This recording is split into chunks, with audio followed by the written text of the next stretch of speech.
Welcome back to my series looking back at the 1900s. And in this fifth episode, I am going to be taking a deep dive into the old social convention of dating.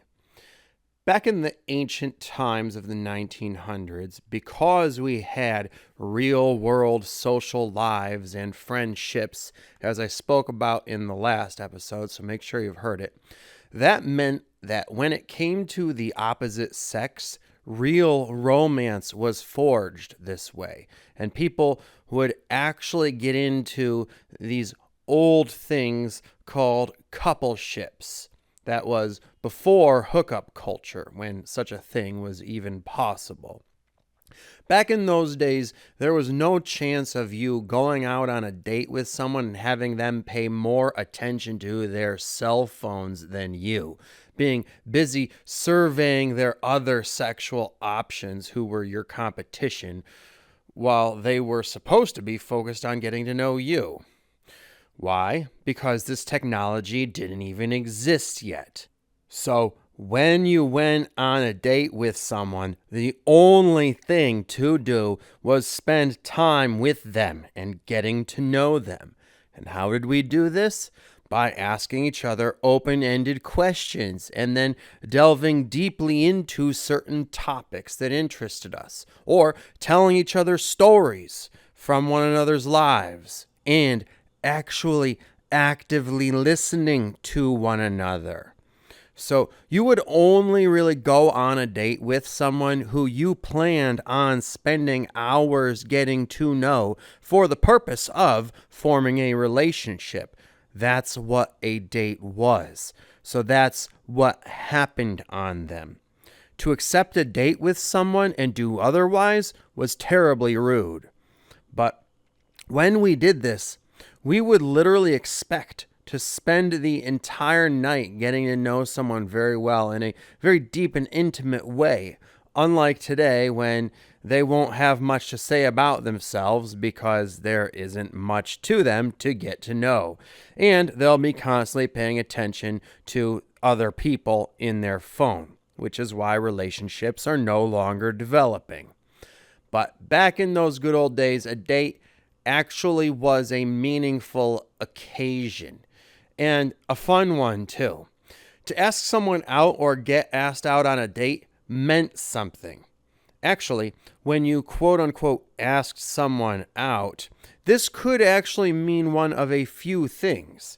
It could mean, do you want to go out on a single date with me? Or it could mean, do you want to start dating and then continue to do so steadily? Or in other words, do what was called go steady. Or it could mean, do you want to be my girlfriend or boyfriend and be in a coupleship? So the term ask out was a bit of a conceptual phrase. It was literally that significant. Kind of like how dating could mean that you are just getting to know someone, or you are having sex with them, or you are in a relationship with them. So when you told your friend you asked someone out, they would have to clarify. So what, is she your girlfriend now, or what do you mean? Whereas now you don't have to clarify because no one is having relationships anymore. They're only hooking up, and people don't even ask each other out anymore. So that sort of thing wouldn't really even be said today. But back then, relationships were actually very common because they are only a natural consequence of involving someone in your social life who you are attracted to and spending a lot of time talking to them, getting to know them, having deep, intimate conversations, and thus building an emotional bond. And so oftentimes very serious relationships would form this way without anyone even asking the other out at all. They would just simply form naturally over time through this process of socializing because of the fact that there were no cell phone screens separating people, which is the main reason why this process does not still happen today. You see, the connective power of a deep conversation is very great. It really brings two people together closely and causes a profound sense of intimacy between them. This is why couples would begin thinking of themselves as a unit and would start doing everything together and would sort of have a psychic bond where they could actually speak for each other if the other person was not in the room. The partner could tell their friends exactly what their lover would have said to that. Why? Because they have that deep of an understanding of how they think. This, however, wouldn't be news to most of the other friends, who would simply laugh and agree because they, as friends, would know them that well also. These are the kinds of bonds that used to be so common. Some people who were in love would have such a psychic bond that they would feel as though they had a spiritual connection and could finish each other's sentences or know what they were thinking without the other person saying anything, as if they could read each other's minds just through eye contact. This is simply not possible today because people aren't making eye contact anymore since they are too busy looking at their phones. So such romance and spiritual connection is no longer possible, since courtship has been replaced by the empty, transactional sexual encounters of hookup culture, which leaves people feeling empty and unfulfilled because it is all so superficial and meaningless, unlike the way relationships used to be. Back in the 1900s, when we actually went on real dates, if a man and woman wanted to make things official, they would enter what we called a courtship phase, where we would start being more formal about it and involving certain courtship rituals, wherein they would start dressing more nicely in attempt to be more traditionally attractive to one another and going out on dates with a more formal romantic ambiance. And they would practice certain etiquette. The man would behave as more of a gentleman and do such things as opening doors for the woman. The woman would act more ladylike and do things to entice and invite advances from the man. And on these formal dates, they would become more romantic and affectionate towards each other. And then after a number of formal dates of this romantic nature, if things were going well and it felt right, they would discuss making the relationship official, after which they would have sex, which would be called lovemaking back then because of the fact that it would be a very sweet, romantic, and loving act, unlike the empty, animalistic fucking of today. But you see, romance is absent from our current social culture, which isn't even so much a dating culture as just a hookup culture, because romance is the combination of sexuality, emotional intimacy, and courtship rituals.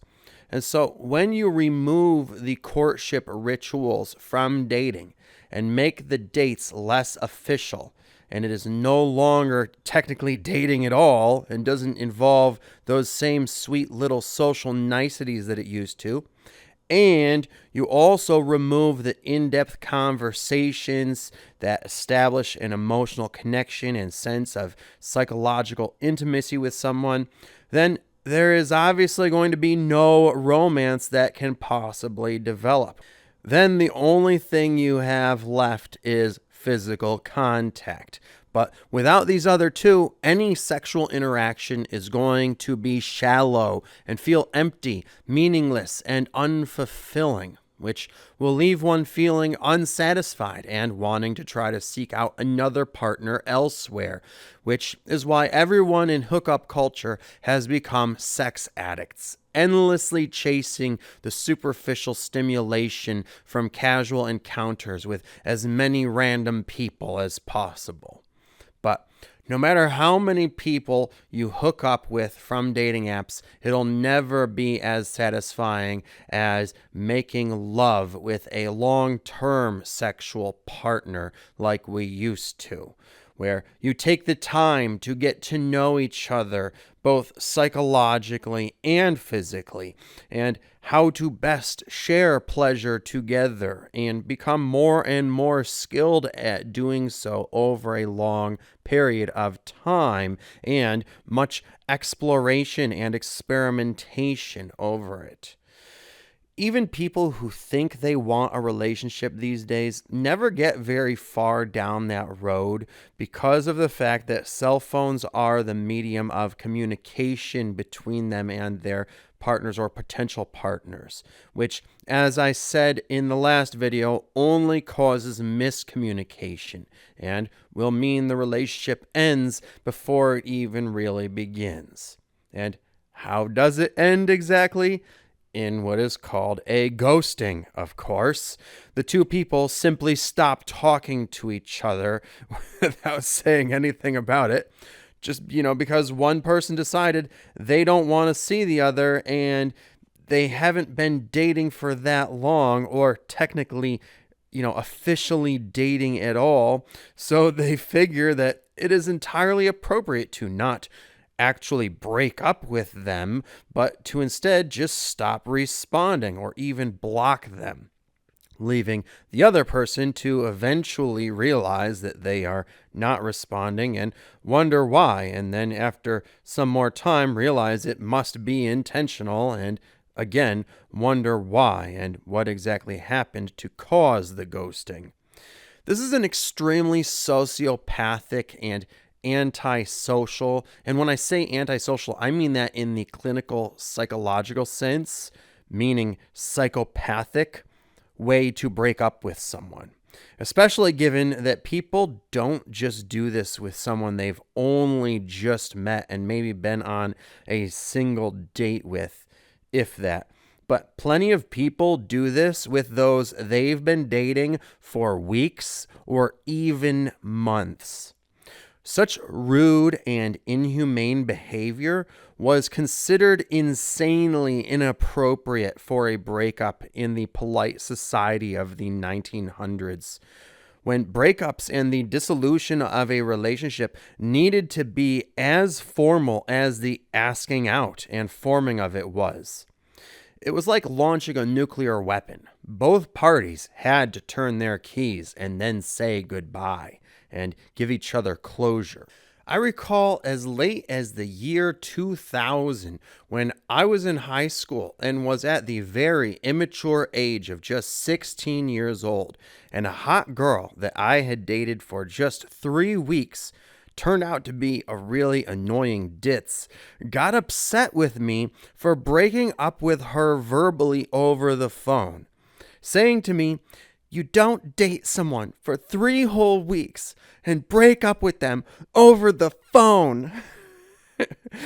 When even I thought it was appropriate enough and was doing it rather than waiting for us to hit the 1 month mark when I knew for sure I'd have to do it in person.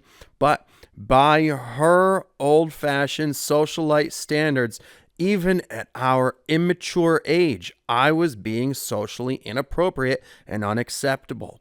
And honestly, she was right, for I was being avoidant of a certain social obligation that I had to her back then. But she must have been the last hot young girl to think this way, because since then, I've been ghosted by literally hundreds of girls, some of whom had claimed to have feelings for me, or even want a serious relationship with me, even having said they love me in some instances, such as one girl who had had a crush on me and claimed to want to be with me long term, and whom I eventually established a formal and official relationship with after over 2 months of monogamous dating and getting to know each other very deeply and building intimacy, only to be bewildered as I found myself blocked by her out of the blue 2 days later, without a single word of indication as to why. It was very perplexing and heartbreaking as well, and felt so cold and sociopathic because it was. But Imagine saying to someone now that they can't break up with you over the phone after 3 weeks, or better yet, even a month or two. You'd sound clingy and crazy, and they'd get defensive. They'd probably say something like, I don't owe you anything. We aren't even a couple, and think to themselves, how dare this person tell me that I don't have the right to break up with them any way I want to. I could very well do so by posting about it on social media and doxing them for the reasons why. Which is also a new common breakup method that would have been considered extreme and insane back then. These breakup methods just go to show how pathologically psychopathic our methods of relating sexually and emotionally have become, replacing romance with sociopathy and courtship with cruelty. No wonder no one is getting married anymore. Love is a thing of the past, and instead of treating those we date with empathy, people instead treat each other narcissistically, like objects to be used, abused, and discarded without a single care. Dating, like everything else that takes place online, has been inshittified. Ironically, many people are now making cell phone videos complaining about not being able to find love and having bad experiences in dating, and yet they fail to see the irony that the very medium they are using to record those messages and have this antisocial social life is the very cause of their dilemma. However, these problems with lack of intimacy aren't just confined to the realms of friendship and dating/sexual relations, but are a symptom of a much larger social and cultural set of issues, such as the loss of community and social trust, which is what I'm going to be getting into in the next episode, where I'll be taking a deep dive into those topics of community and social trust. So make sure you are subscribed and that your subscription is set to all so that you will see when that comes out. Or you can check the description below to see if I have posted it. And also, be sure to check out all of my other videos in the videos section. And otherwise, I will talk to you guys then.